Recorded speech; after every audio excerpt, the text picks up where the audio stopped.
So many people are so scared of failing that they think, well, I've written a book, but I'll never show it to anyone.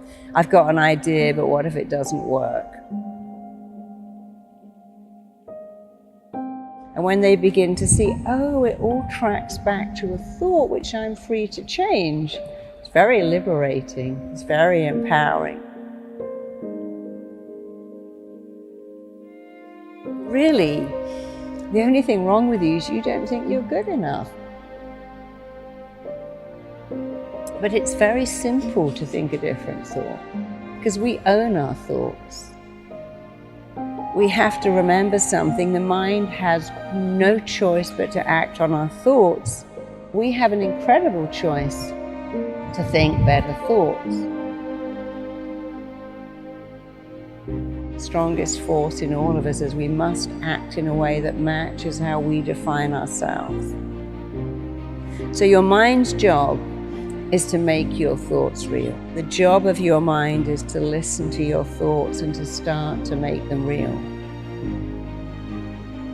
People say, I don't know what I was thinking of. How did I end up in this mess? Well, you were thinking, I'm not going to succeed. Everything's not going to work out. If I start that business, it will fail. If I write the essay, it will get a bad mark.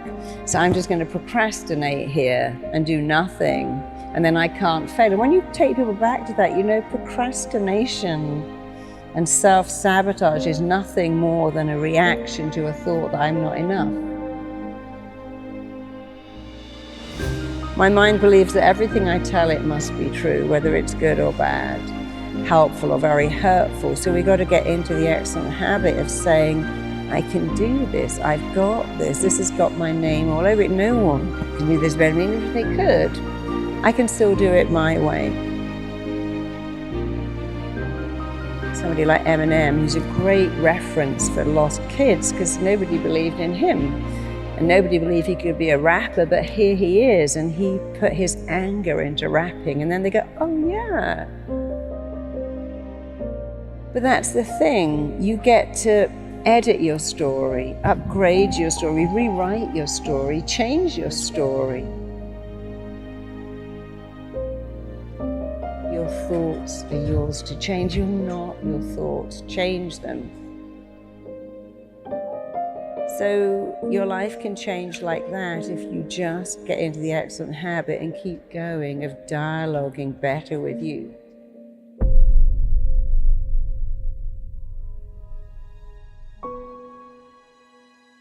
You can change like that.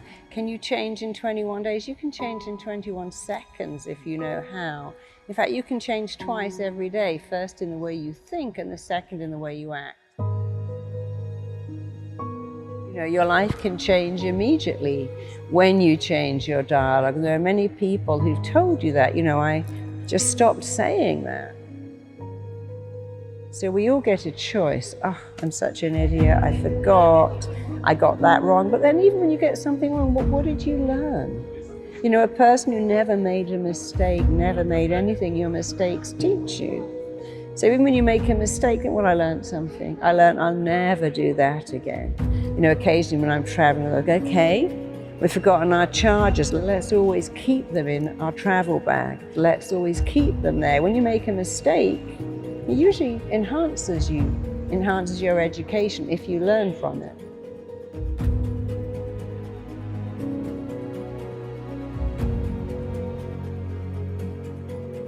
And that's one of the rules of the mind. Whatever you focus on, you get more of. And you can't be in two lanes, so pick a better lane, go into that better lane, keep telling yourself better things, think better thoughts. And whatever is the missing bit, the emptiness, the needs you didn't get met, take some time and think about what they are, and think about what you wanted here, and then tell yourself those words. I can do it. I've got this. I'm good at this. Because amazingly, there is nothing that will raise your self-esteem like praise, but your own praise is better. So if you said to me, oh, you can speak on stage, you can do that. I go, yeah, but you're just saying that. But if I say it, my mind believes that everything I tell it must be true, whether it's good or bad, helpful or very hurtful.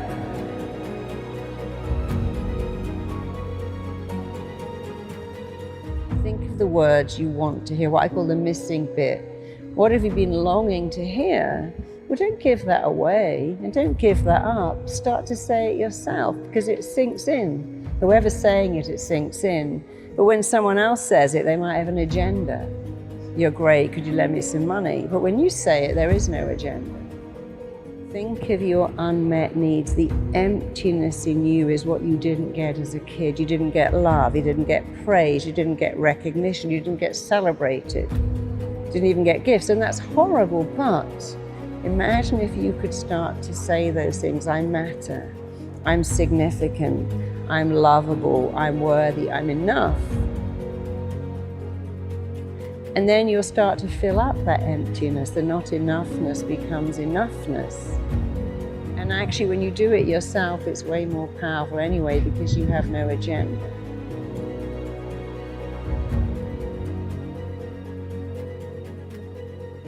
It all starts with a thought. But changing your thoughts is easy, it's free, can be instant.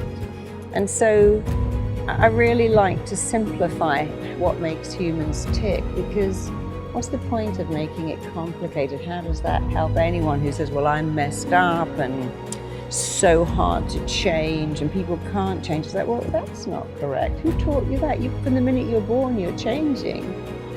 Oh, you know, it's long and arduous to recover. No, it isn't. Some people recover like that. You could be one of the ones that changes your thoughts, changes your feelings, changes your actions after all. And if you could look in your body and see the inflammation, the stress hormones, the cortisol you create from thinking negative thoughts, you would never do it again. So we got to remember our thoughts are not our thoughts. They're a blueprint that our mind, body, and psyche are trying to make real. And if you could only think better thoughts, you'd give your mind an easy job.